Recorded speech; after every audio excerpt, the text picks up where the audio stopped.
Lepo pozdravljeni v oddaji in Vivo Veritas. Če še niste slišali za Milka Bambiča, bomo danes malce spregovorili o njemu. Ampak preden bomo o njem spregovorili, poglejmo odlomek dokumentarnega filma z naslovom Milko Bambič v stanju rojevanja, o katerem bomo danes govorili s producentko in režiserjem. Njegova dejavnost umetniška je bila zelo raznolika. Ukvarjal se je s slikarstvom, risanjem, ilustriranjem, z likovno kritiko, publicistiko in pa tudi z izumiteljstvom. In z reklamo. In z reklamo, ja. Se pravi, izredno raznolike dejavnosti in bilo bi zanimivo zvedeti, odkot pravzaprav je on dobival spodbude za ta široka zanimanja. Ali morda je to bilo sad domačega okolja, vzgoje ali tedanje klime v Trstu.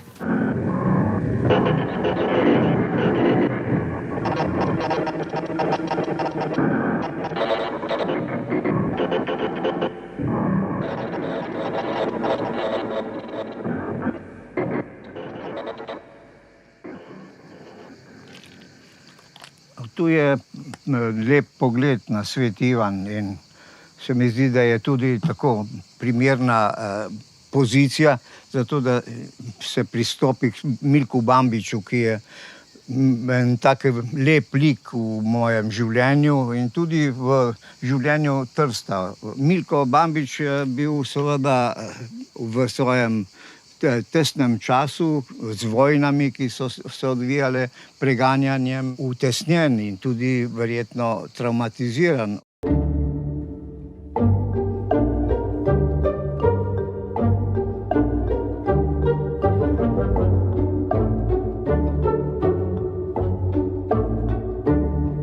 Bambič, ne smemo pozabiti, da je izhajal iz trgovske družine in da je en kanček trgovca ves čas ohranil v svojem delovanju.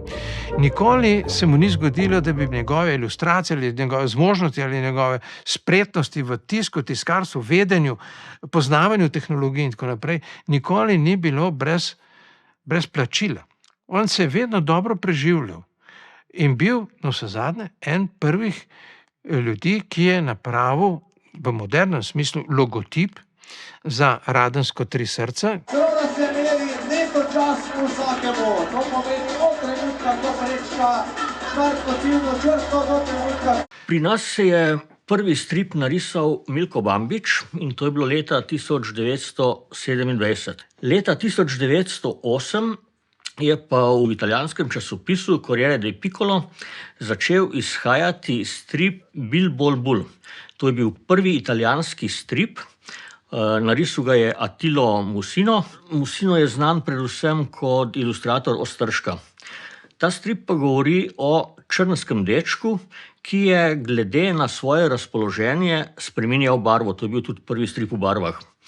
No in ta Bil Bol Bul je bil neposredni vzor za našega zamorčka Bucibuja. Razlika med italijanskim Bil Bol Bulom in Bucibujem pa je bila tudi v tem, da je bil italijanski Bil Bol Bul zelo rasističen in imperialističen, nasprotno pa je bil naš zamorček satira fašizma v Italiji.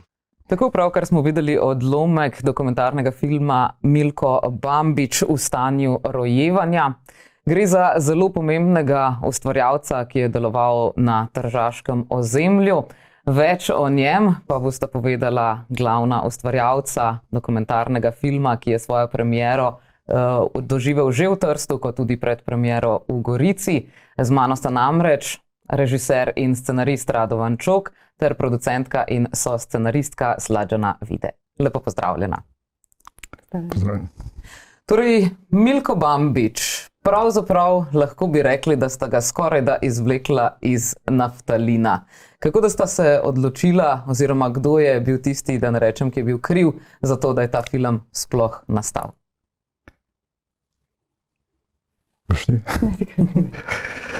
Ja, malo nenavaden je nastanek tega filma. Tržaška slikarka Valentina Verani, ki je zadnja leta bila v Bambiču, je na nek način njegova posojenka, je preko Facebooka našla nekega filmarja z priimkom Bambič v Beogradu. In to je bil naš kolega, direktor fotografije Predrag Bambič. In ko sta se srečala, je padla ideja, da bi posneli nek film. Predrag je vedel, da v Srbiji bo težko dobil financiranje za tak film, pa zato se je obrnil na nas. In jaz sem seveda z obemi rokami to sprejel, ker sem za Bambiča že slišal, malo tudi zaradi mojega tržaškega porekla, tako da in tako se je začelo. Začelo normalno z raziskavo, z iskanjem arhiva, z iskanjem pričevalcev.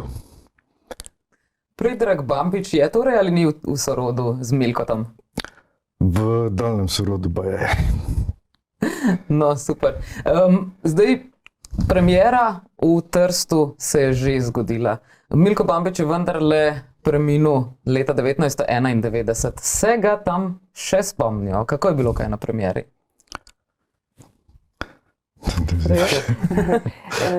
Ja, veliko bolj čustveno in pač sprejeto kot en dan prej v Gorici na predpremieri. In tudi mislim, da tudi Milko Bambič je pač njihovo, Tržačano. In veliko je bilo ljudi, ki so ga tudi osebno poznali.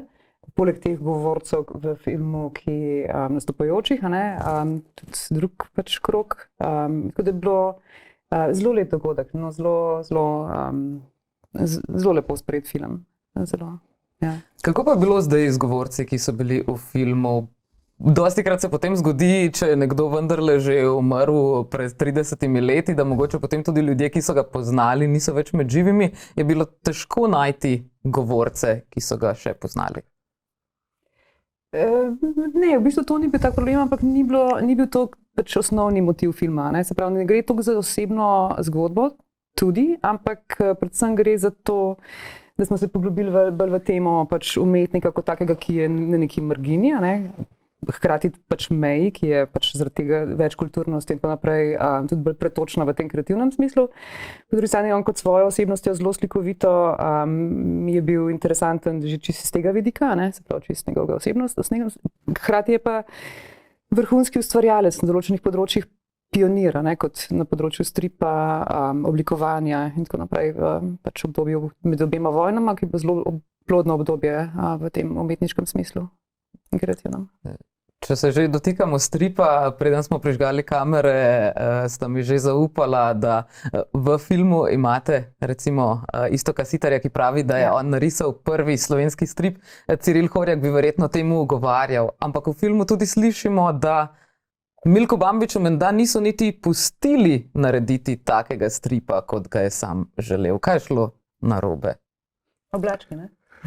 Ja, strip takrat v prvem času fašizma in očitno stripa kot oblika niso preveč marali.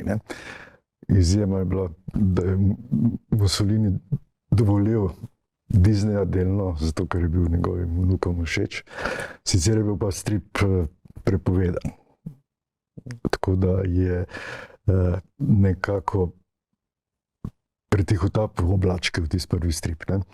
Ker skoraj vsi naslednji pravzaprav niso pravi stripi, so, kot pravi Iztok Siter, protostripi, se pravi, da so sličice z tekstom pod sličicami. Tako da zgodbo risi, bi danes rekli. Neke vrste Rocmanovska slikanica, tudi eni pravijo temu. Je pa to vplivalo tudi na to, da je on nehal ustvarjati v Trstu, da so ga tudi pravzaprav prisilno izselili? Ja, njegovo protifašistično delovanje, med katerim pa spada tudi to, ker so očitno v tem stripu našli neke aluzije na Mussolinija in na fašizem, tako da to je bil tudi eno od vzrokov, da so ga, drugo je bil, da so našli neke prepovedane publikacije o aritaciji nekega drugega tržaškega Slovenca Martelanca in takrat so ga pravzaprav izgnali iz Italije, bil je nezaželjen v Italiji, on pravzaprav zgleda, da ni bil ravno italijanski državljan, on se je namreč rodil v Avstro-Ogrski, njegov oče je iz Loškega potoka, tako da verjetno so ga vrnili v domovino, ne izgnali. Koliko časa je on pravzaprav bil na Tržaškem? Ker on je tudi nekaj časa živel v Loškem potoku, pa potem v Ljubljani. Koliko časa je dejansko potem deloval in bival na Tržaškem območju? Ne, do tega izgona iz Trsta je živel v Trstu, v Svetem Ivanu. Tako da občasno je hodil na počitnice s sorodnikom v Loški potok. Malo tudi zaradi zdravja. Drugače pa v Trstu končal osnovno šolo, nato se je pa preselil na Idrijsko Realko in to je bilo zelo bistveno v njegovem življenju, ker je tam imel izvrstnega mentorja. Kdo pa je bil? Lojze Špacapan. Zakaj pa je bil tako pomemben za njegovo ustvarjanje? To so bili še srednješolski časi. Ja. Oziroma realka, kako se je temu takrat reklo. Ja, to je bila zelo dobra šola. To je bila zadnja slovenska šola, ki so jo fašisti ukinili. Bila je realka, to se pravi, bolj usmerjena k realnim znanostim, ravno zaradi lokacije. V Idriji je bil takrat pač vedno odprt rudnik živega srebra. Ampak imeli so izjemen učiteljski kader, tako da poleg Špacapana je bil učitelj risanja tudi August Bucik, pa kasneje Albert Ščuka. Tako da in predvsem od Špacapana ga je navdušil za moderno umetnost. In za slikanje plakatov, za uporabo tudi manj konvencionalnih tehnik. Predvsem pa ga je upeljal v futurizem, ki se je takrat začel razvijati. V filmu se tudi vidi, kako pravzaprav širok nabor dejavnosti je imel, s katerimi se je ukvarjal. Kolikšen del njegovega opusa zajema recimo slikarstvo? Je bilo tisto glavno pravzaprav slikarstvo? Ja, največ, kar je iz njegove zapuščine, je verjetno največ risb in skic. Spravi, skiciral, risal je ves čas. Z različnimi pisali, na različne podlage. Tako da to in seveda takoj, že kot srednješolci, začel ilustrirati. Najprej dijaško glasilo, potem je po maturi takoj začel sodelovati praktično z vsemi slovenskimi publikacijami Tržaškem takrat. Tako da ilustracije so verjetno največji del tega opusa. Predvsem v publikacijah in revijah in knjigah namenjenih mlajšim. So ga mogoče zaradi tega malo pustili pri miru, ali je bil pritisk nanj velik? Bil vendarle Slovenec na Tržaškem ozemlju v času fašizma in, kot sta tudi že dejala, pravzaprav se je takole malce norčeval iz Mussolinija v svojih stripih. Kakšen je bil njegov odnos recimo do oblasti? So ga sploh imeli na svojem radarju? So ga marali, ne preveč? Ne dvomim, nobenega Slovenca niso lepo gledali v Trstu takrat. On sam pravi, da je ravno zaradi kartoteke, ki jo je imel na kvesturi, ga niso sprejeli na Beneško akademijo. Na slikarstvo, na arhitekturo ne bi bil sprejet. Je potem nadaljeval na arhitekturi? Ne, se to. Ja, po prihodu v Ljubljano je poskušal tudi na arhitekturi, pa ni dolgo vztrajal, poslušal je tudi na filozofski fakulteti umetnostno zgodovino. Tako se je pa vključil v publicistiko in je ilustriral za dnevno časopisje in začel tudi izdajati, oziroma bil je tudi urednik neke satirične revije. Ilustriral izdelal en kompleten letnik, to se pravi 12 naslovnic za revijo ilustracije. Ker veliko je tega. Kako pa je včasih z originali niso to znali tako dobro delati kot danes, zdelo se jim je, da je to potrošna roba, marsikaj so metali stran. Koliko problemov sta imela pri iskanju originalov? So dobro ohranjeni?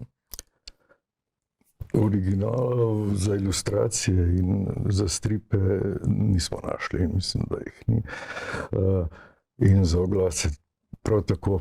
Tako da kar je ostalo, je v knjižnicah, v depojih knjižnic. No, kaj pa tiste, ki ste jih našli? Zdaj, mislim, pač pri njemu je zanimivo to, da on se je takrat, to je bil čas masovnih medijev, pač pop kulture in tako naprej, stripa, ilustracije in tako naprej. Mi najna naloga niti ni bila to se ukvarjati da prideva pač do teh originalov, bolj to predstaviti res to široko paleto. Po eni strani ta pop kultura, ki je vedno malo trivializirana, ne, mislim, odnos do nje je trivializiran. Po drugi strani pa ta vrhunska umetnost, ki pa je tudi bil del te skupine, a ne, s Čargotom, s Černigovim in tako naprej, slovenskega pač zgodovinske avantgarde. In če hočete, pač njegov original ali pa slika njegova visi na Moderni galeriji v Ljubljani skupaj s Černigojem. Kot se pravi, zdaj ostali material, ki smo ga dobili, je bil poklonjen z njegove strani Goriškemu muzeju. Tam je ogromno slik, risb, posterjev, plakatov. Se pravi, tukaj pri teh njegovih dejavnostih strip, ilustracije, plakati, nismo toliko iskali teh originalov, seveda. Zdaj, pri teh slikah je pa drug problem tudi ta, da je dedinja tega njegovega celotnega slikarskega opusa je gospa Valentina Verani, ki pa je, kljub temu, da je iniciatorka filma, ena od, je v tem času, ko je film nastajal, je ona zginila in ni bilo in se je zdaj na premieri spet pojavila. Tako prav tak magični moment je bil, ja. Po eni strani tudi čisto super, da se je to tako na ta način zgodilo, ker so midve lahko dost, ne bom rekla, pač sledila neki ideji, ki sva si jo midva zadala in pač ni nekdo, ki mu je bil pa res tako zelo v tem smislu človeškem blizu, ampak in da se hkrati tudi sama ona ustvarjalka je slikarka in umetnica, zelo taka markantna osebnost,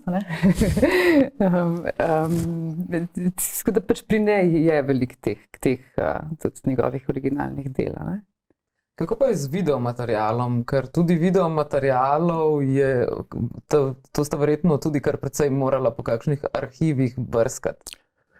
Ja, tle smo na srečo, da Marko Vuk, kustos Goriškega muzeja, je pripravil, mislim, da je edino njegovo retrospektivo malo pred njegovo smrtjo. In ravno zaradi te retrospektive je večina del te razstave končalo v depoju Goriškega muzeja, ker jih je Bambič poklonil. In ob tej priliki sta z Naškom Križarjem tudi posnela en daljši razgovor v sežanski knjižnici in do te kasete s tem materialom smo prišli in obilno izkoristili. Tako da to je skoraj edini njegov video posnetek, pa z nekaj krajših posnetkov v filmih tržaškega kinomaterja Aljoše Žerjala. Kaj pa ostali, naprimer, Radenska, reklama za Radensko, iz katerega leta, izgledala je zelo star. Konec 80-ih, 83. Ja, pa mislim, hoteli smo naslikati tudi to obdobje. Prvič seveda pač to, da je on avtor te celostne podobe Radenske z značilno tipografijo in s 3 srci, ki je še danes v uporabi. To je bilo v 30 letih to narejeno, kar je zanimivo za eno blagovno znamko, ker to je ena naših najstarejših blagovnih znamk. S tem, da seveda se ni veliko spreminjala, tudi ta podoba, kot pravi tudi v filmu Jani Bavčar. Mislim, da je on celo delal potem to obnovo ali pa osvežitev tega brenda. In je bilo pač tudi del tega, ker to je tako, on je res tako, da Milko Bambič je vsak dan, mislim, dnevno med nami, to naj tudi fascinira, kako je ta blagovna znamka pač res, to so te, kako sem prej rekla, pač tudi široka potrošnja, masovni mediji, pač pop kultura, Noben pa ne ve, kdo je to ustvaril. Ne? Noben ne ve, da je to pač so ta tri srca takrat nakazovala to bratstvo, SHS in tako naprej. Ne? Tako da to bi tudi mal razlog, zakaj sva ta film šla, poleg seveda tega spleta okoliščin z Veranjovi tam. Pri meni je bilo pa to motiv tudi, ker jaz sem pa takrat z Dragonom Živadinom in sem bil v neki skupini ljubljanskih kulturnikov in je on vprašal, če kdo ve, kdo je Milko Bambič, in noben ni vedel, pa so pač to intelektualci, recimo ljubljanski.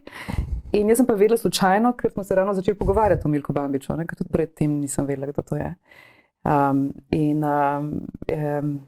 In je bil on tudi tako zelo motiviran, da bi se ta film naredil, zato ker ga je tudi on je njega tako in osebno šarmiral in pač z tega vidika umetnosti in tako naprej. Tako nekako je to. Pa ste v času, ko ste se ukvarjali s tem filmom in ste ljudem govorili, ja, o Milku Bambiču delava film, ste dobili občutek, da ljudje poznajo njega kot osebnost, kot ustvarjalca, kot... Ja, slabo. Večina iz stroke, umetnosti, zgodovinar in podobno, so slišali za njega. Ne. Niso poznali kompletnega opusa in niso si predstavljali te njegove širine, ne, da je bil tak renesančni tip. Ja, tako, tudi se občudoval. Tako da je, ker ni bil samo slikar, ne, in oblikovalec, ampak je bil tudi izumitelj. Za večino teh stripov in teh knjig, ki jih je ilustriral, je tudi sam napisal tekste. V par let je bil urednik satiričnega časoplista 14-dnevnika Skovir, kjer je bil skoraj edini ilustrator in avtor skoraj vseh tekstov. Tako da potem je bil poliglot in je govoril vsaj 6 jezikov, čeprav nekateri trdijo, da jih je celo 10, ampak skratka. Takrat se srbščina in hrvaščina še nista toliko lotili, tako da šteje za en jezik. Rusko je tudi pač on je kot nek prevajalec. Tako da se je preživljal tudi z inštrukcijami. Pa je, da ste z Valentinom govorila špansko. Valentina je njegova žena. Ne, to je posvojenka. Posvojenka. Ja. Je ona edina njegova potomka? Ja. Ni bil vezan, tako da pa ni imel potomcev svojih. Ja, ta res taka osebnost, bil tudi ambidextrozen, se pravi, z obema rokama je enako dobro risal. Pač ta poliglot, polihistor. Tudi to izumiteljstvo njegovo, tudi v tem intervjuju lepo pove, da v bistvu mislim, mene bi to fasciniralo predvsem to pri njemu, to, da on, v bistvu, ne vem, a je to pol neka frustracija, ker je bil malo že starejši, ker ni bil nekako, na nek način je kanoniziran s tem, da že zdaj pač po njegovi smrti visi njegova slika v pač muzeju oziroma galeriji moderni. To mislim, da je za enega sodobnega ustvarjalca nek lahko en tak vrhunec, da je v kanonu. Ampak po drugi strani pa v času življenja ni bil tako zelo... Najbolj je preveč razpršil te svoje talente, tako da noben, čeprav bi vsakem lahko dosegel višek, ga nikjer ni. Tudi te za izume ima 5 ali 6 patentov, ampak noben izdelek pa ni šel v masovno proizvodnjo, recimo. Jaz bi v tem intervjuju reče, meni je bilo fora o tem, da bom jaz patente, ampak jaz sem hotel sam pokazati ali pa sam sebi, ali pa ne vem, poskusiti, kako je moja risba lahko tudi tehnično vrhunska, ker gre za risbo, kot tako. In on je lahko ustvaril, ker seveda ga je Da Vinci inspiriral v tem smislu.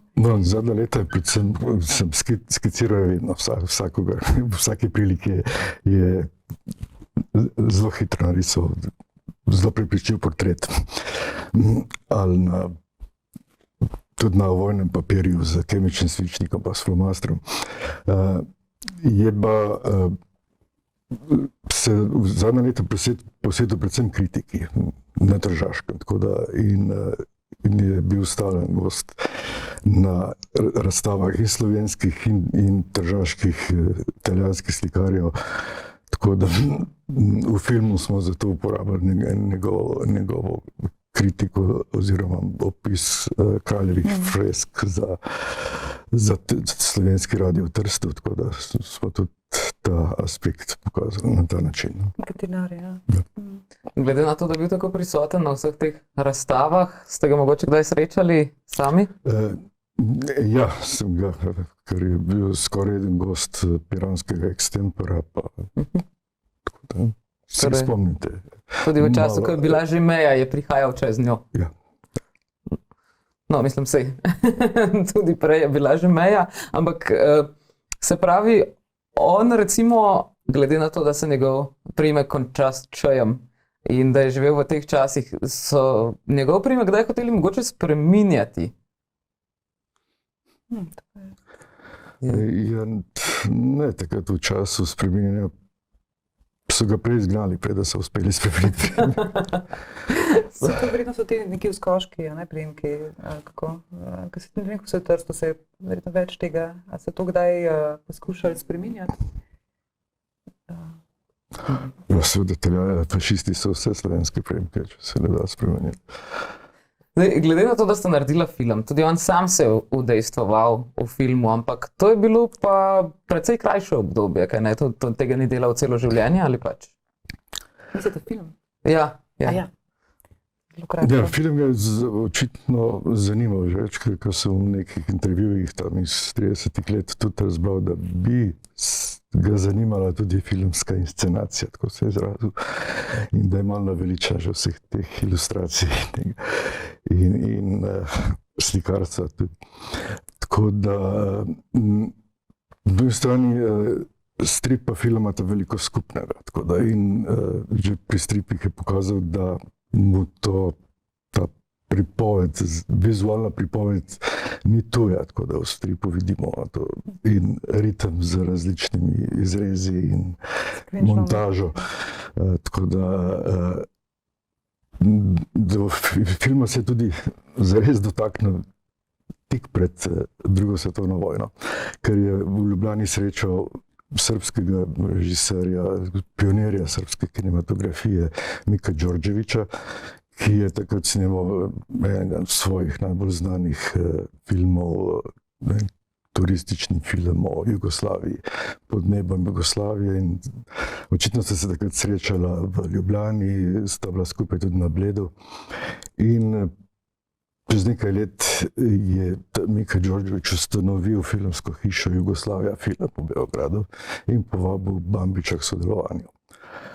Tako da je Bambić bil slabo leto v Beogradu oziroma tudi v Zagrebu in v Zagrebu so tudi ta film začeli, pravzaprav so ga posneli do konca, ampak finalizacijo je pa vojna preprečila, tako da se je Mika Đorđević vrnil v Srbijo, ker so ga pa Nemci internirali in kasneje to dobili. Bambić je pa pobegnil v Ljubljano, ker so ta atelje v zagrebški Jugoslavije filma prevzeli ustaši in firmo preimenovali v Gloria Film. Kaj pa je bilo potem z Bambićem pravzaprav v času druge svetovne vojne? Sicer je pobegnil, ampak ali se je kdaj bojeval? Ne, bil je v Ljubljani do kapitulacije Italije. Po kapitulaciji Italije se je pa vrnil v Trst. In tam dočakal osvoboditev Trsta in po osvoboditvi Trsta takoj začel delati politične plakate, oblikoval glavo Primorskega dnevnika. V tega časa je tudi veliko političnih karikatur. In vse te publikacije slovenske so se obnovile in pri sebi je sodeloval. Predvsem je z dokaj inventivno tehniko tiskanja, tako da je tiskarje to imenujejo iris tisk, da dobiš večbarvni odtis z enim samim prihodom skozi stroj, kar je bistveno cenejše. Tako da, Ampak govorimo še o 3 barvah, verjetno. Ali... v 3 dveh, skratka, na tem klišeju je pač on moral se da osebno nadzorovati tiskanje vsake strani. Ne. Tako da, Mimogrede, nekateri filmarji pravijo, da je 7 let tisto nekakšno prekletstvo, koliko časa traja, da dokumentarni film dozori in da se vse prevečkrat zgodi, da 7 let traja, da potem se film tudi dokonča. Koliko časa je ta film vzel vama? Ne, 7 let ne. 3 leta. Ja. Torej sta začela delati pravzaprav med časom korone. Takrat ste imela veliko časa na voljo, pa sta rekla, da ima en film narediti. 22 smo. Ja, vmes smo čakali na rezultate Ja, razpisov. Ideja je, da že ravno tik pred korono ste bili v Beogradu. Ja. Ja, ta festival je bil tudi Slovenske dneve knjige, ja, to je bilo 2019. Tako. Bo film sicer zdaj še kaj potoval okoli po Sloveniji, mogoče tudi po Italiji? Ja, zdaj v marca je še ena projekcija mišljena na Brezini, potem v aprila je potem v Celju na tem tudi striparski festival, ki ga organizira Striparnica Oblaček. Ja. Potem pa nekako načrtujemo tudi ljubljansko premiero v maju, najkasneje potem v septembru, če ne bo zdaj uspelo, potem pa pač TV na televiziji Slovenija in na Rai slovenskem jeseni. To je nekak cilj, ker to je film, ki je pa svoj formatu narejen za televizijo, bolj kot za kino. Distribucija 50-minutna formatu. No, pa vseeno, kako so pa recimo na Tržaškem, so mediji kaj zagrabili to, vsaj zamejski mediji, še vedno imamo, ravno so vrnili Narodni dom, mogoče bi bilo vredno tudi tam narediti kakšno projekcijo. O tem smo že razmišljali, še niso tako opremljeni, da bi se dali tam film zavrteti. Ne, te manjše sigurno bojo projekcije, ampak tako ni pač film, ki bi šel na festivale, nimamo teh bolj pomemben tudi. V Trstu bo verjetno, bo skoraj zagotovo še kakšna projekcija. Ja. Prav tako bo tudi v Gorici oziroma v Goriškem muzeju na gradu Kromberk.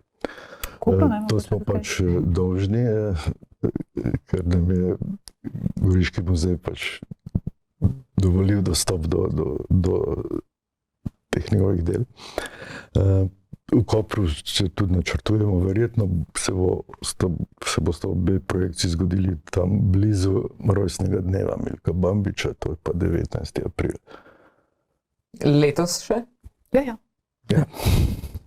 Ja, veliko se bo torej očitno še dogajalo. Mislite mogoče kaj v tem smislu nadaljevati ali bilo to čisto slučajno, dajmo se lotiti torej še malce umetnosti v dokumentarnem filmu. Imate še kakšne sorodne projekte planirane v prihodnosti? Ja, jaz pač razvijam zdaj eno zadevo, ki je bolj v sodobnih ustvarjalcih na serijo. Ja, to je sigurno ena od stvari, ki mene tudi osebno zanima. Kaj pa vi, Radovan? Imam nekaj predalov, ampak ne bi to še projekt imenoval, bolj ideja pa želja. Tle je veliko virusa, potem razpisi. No, sej, Ministrstvo za kulturo je dejalo, da je letos namenilo več denarja za filmsko umetnost. Bi rekla, da se to dejansko pozna ali da bomo kdaj dosegli tista 2% BDP Ministrstva za kulturo, ki sta bila obljubljena pred 10 leti. Se vam zdi, da se sicer na splošno slovenska filmska scena res prebuja ali smo se kje zataknili? Nimam tega občutka. Mislim, ta sredstva so še vedno nižja od tistih, ki smo jih imeli pred Prej kdaj? Malo prej. Torej mislite, da je še možnosti za razvoj. Ste imeli pri tem filmu mogoče kakšnega italijanskega koproducenta? Potem kasneje so se priključili kinoatelje, ampak samo v tem distribucijskem pa promocijskem smislu. Ne, drugače pa tudi koproducent je Montaž, film iz Srbije, ker pač je bil tudi teh fotografije, Beograjčan, Predrag Bambič, kot rečeno. To je pa to. Bo torej tudi pri tem koproducentu kakšna projekcija, mogoče v Beogradu? Ja, to je pa zdaj maja, 10. maja je na danih slovenskega filma, bo predstavljen. Ostalo pa ne veva še. Se pa tako kar pojavljajo stvari, no, pač ljudi zanima. Ta film je imel tako prav eno od hecov tudi svojo genezo, se mi zdi, da je prav moral biti narejen v tem času, ne. Mislim, da je bil tudi malo pograbljen strani ljudi, ki jih res zanimajo te stvari, ali pa ki so pač so nekaj državčani, ki so nekako res tako radostno sprejeli ta film. Hkrati pa vidim tudi, res jih zanima in se tudi pojavljajo, sami prihajajo in ima neko svojo pot, ki pa je zdaj tudi ne vem, kakšna bo čisto, no? Ampak začelo se je pa zelo dobro, no? Torej, super. Obetaven začetek, želim vama, se ne vem, kako se reče filmarjem, srečno lahko rečem. Srečno in pa lepa hvala, da ste se oglasila tudi v našem studiu in predstavila tako njegovo življenje, kot tudi seveda vajin film. Hvala tebi. Tako, dragi gledalci, kot ste slišali, lahko tudi v svoji bližini ujamete film prav kmalu. Oglejte si ga, traja 50 minut, tako da vam ne bo odškrtnilo veliko časa. Izvedeli boste pa lahko marsikaj. Do prihodnjič, lepo se imejte.